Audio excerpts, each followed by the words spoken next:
کہنے کا مطلب یہ ہے باجوہ ڈاکٹرائن کا کیا حل نکالا کہ آج آپ پورا کا پورا پاکستان دیکھ لیں اور یہ ساری صورتحال دیکھ لیں، 100% کامیاب رہی ہے، 100%۔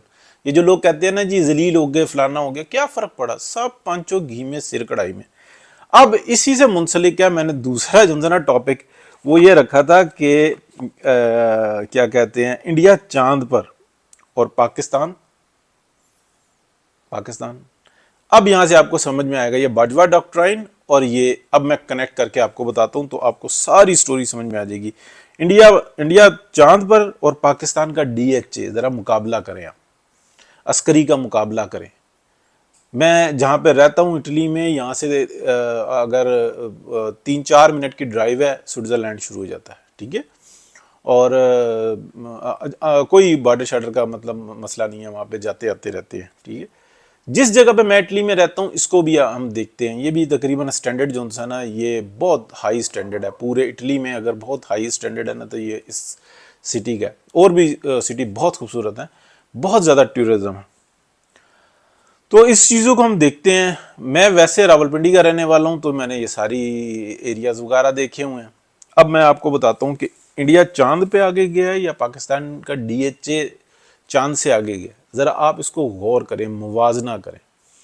یہاں پر جب ہم سوئٹزرلینڈ میں دیکھتے ہیں نا آبادیاں خوبصورت ترین، وہاں پہ بڑے سے بڑا شخص جو مالک ہوتا ہے نا اس گھر کا، وہ ہفتے میں ایک دن جھاڑو بھی لگا رہا ہوتا ہے باہر، اس لیے کہ وہ ملازم افورڈ نہیں کر پا رہا ہوتا، ٹھیک ہے، وہ خود جھاڑو لگا رہا ہوتا ہے، اس کے گھر کی مینٹیننس وہ خود کر رہا ہوتا ہے، اس کو سنبھال رہا ہوتا ہے۔ حکومت کی طرف سے انسٹرکشنز ہوتی ہیں تم نے اتنے سٹینڈرڈز برقرار رکھنے ہیں ورنہ چھوڑو نکل جاؤ، تم اس قابل ہی نہیں ہو۔ تو ہر شخص کام بھی کرتا ہے اور بہترین طریقے سے رہتا ہے، لیکن ایک سسٹم کے تحت چلتا ہے۔ انڈیا کہاں پہ اترا ہے؟ چاند پہ اترا۔ کب آزاد ہوئے تھے؟ 1947 میں، دونوں ایک ساتھ ایک دن ایک آرڈر پہ جو ہے نا آزاد ہوئے تھے۔ پاکستان میں ماشاء اللہ کتنے لگے ہیں، کتنی ڈاکٹرائنز آئی ہیں، اس کو ذرا آپ اندازہ لگائیں، اور ہر ڈاکٹرائن کے اندر انہوں نے پاکستان کو فتح کی۔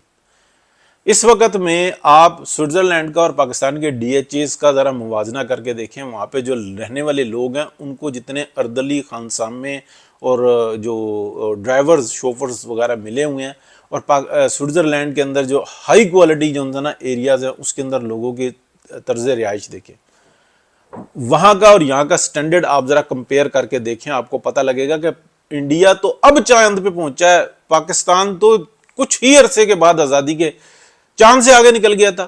DHA پاکستان کی پوری عوام کو ملازم بنا لیا اپنا۔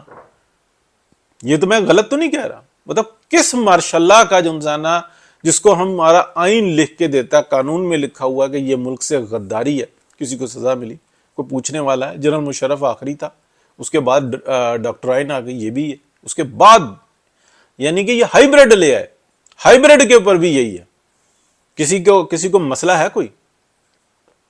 پاکستان کا جو DHA ہے نا وہ انڈیا جس چاند پر گیا نا اس سے بہت آگے۔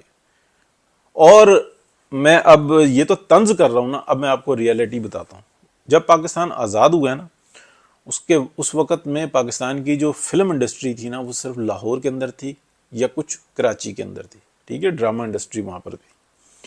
آپ اندازہ لگائیں اس وقت کی نا یوٹیوب پہ فلمیں کھولیں اور انڈینز کی فلمیں کھولیں، آپ کو پتہ لگے گا کہ پاکستانی فلموں کا سٹینڈرڈ اور پاکستانی ڈراموں کا سٹینڈرڈ انڈیا کے فلموں اور ڈراموں کے سٹینڈرڈ سے کتنا آگے، کتنے ماڈرن تھے، کتنے بہترین تھے۔ پاکستان کی سڑکیں دیکھیں آپ، یوٹیوب پہ جسٹ دیکھیں کہ ہر اپنے سٹی کا نا نام لکھ کے کہ 1950 کا ملتان، 1950 کا باولپور، ہر جگہ کا، سوات، کالام، کراچی، لاہور، راولپنڈی، ٹھیک ہے، گجرات، گجرانوالا، یہ سب جو نا لکھ کے دیکھیں، آپ کو سب کو وہاں پہ آپ کو ملے گا سٹینڈرڈ، آپ کو پتہ لگے گا کہ انڈیا کہاں تھا اور ہم کہاں پہ تھے، کس آسمان پہ تھے۔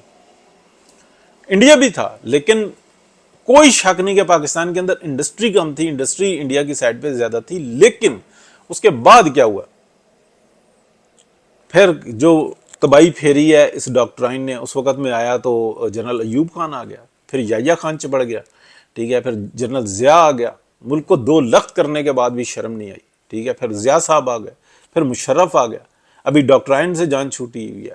ہاتھ دھو کے پریس کانفرنس کر کے کہتے ہیں ہمارا سیاست سے کوئی تعلق نہیں ہے، پھر گھسے ہوئے صرف یہ دیکھا ہے کہ یار یہ تو پھر سیدھے راستے پہ چل پڑے، اور اندر کی مار ماری ہے اس دفعہ، اندر کی مار ماری ہے۔ میاں نواز شریف نے کمٹمنٹ کر لی کہ ٹھیک ہے میں اس ملک کو بچاؤں گا، گیا پاکستان، تاریخ بھی بتا چکا آپ کو، دن بتا چکا، مہینہ بتا چکا، سب کچھ بتا چکا، یہ سب کچھ ہوا اور تاریخ لکھی جائے گی،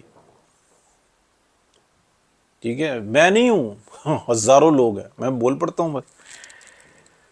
سپٹمبر 2021 سے یہ ریکویسٹ ہوئی، میں نے میاں صاحب نے مان لی، اور پھر اس کے بعد جو کچھ ہونا تھا ہو گیا۔ کہنے کا مطلب یہ ہے کہ انڈیا اگر چاند پہ گیا نا، آج سے بہت عرصہ پہلے پاکستان جا چکا ہوتا چاند پہ۔ اگر یہ بھٹو صاحب جو ہیں ایٹمی ایک پروگرام ہے اس کی افتتاح کرتے اور اس کے اوپر کوشش کرتے، اور بیوروکریسی لے کے چلاتی رہی، اور جیسے بھی تھا اس پروگرام کو چلنے دیا گیا، سائنٹسٹ تھے اس وقت میں تصور نہیں تھا کہ شاید اتنا بڑا کوئی کارنامہ کر سکتے ہیں، زیادہ توجہ نہیں تھی، اور میاں نواز شریف کے وقت میں یہ مطلب آ گیا، ڈیسیجن کرنا تھا، تو میاں نواز شریف نے پھر یہ فیصلہ کیا۔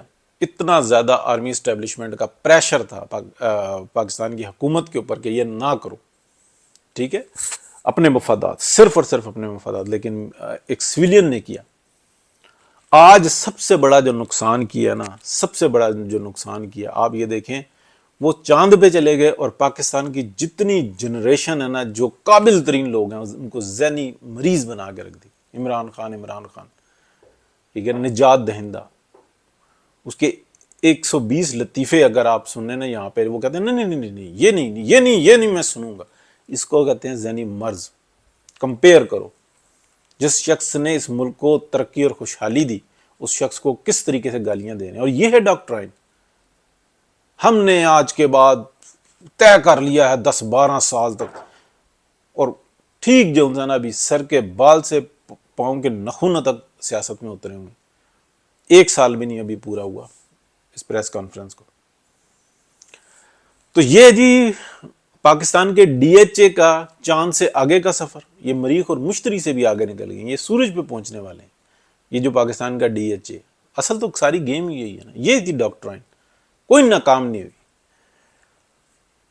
اس میں غصہ نظر آتا ہے؟ غصہ نہیں ہے، آنکھیں کھول کے دیکھیں، آپ کو نظر آئے گا، کوئی شرمندگی نہیں ہے، بہترین 100% تباہی پھیری ہے پاکستان کی۔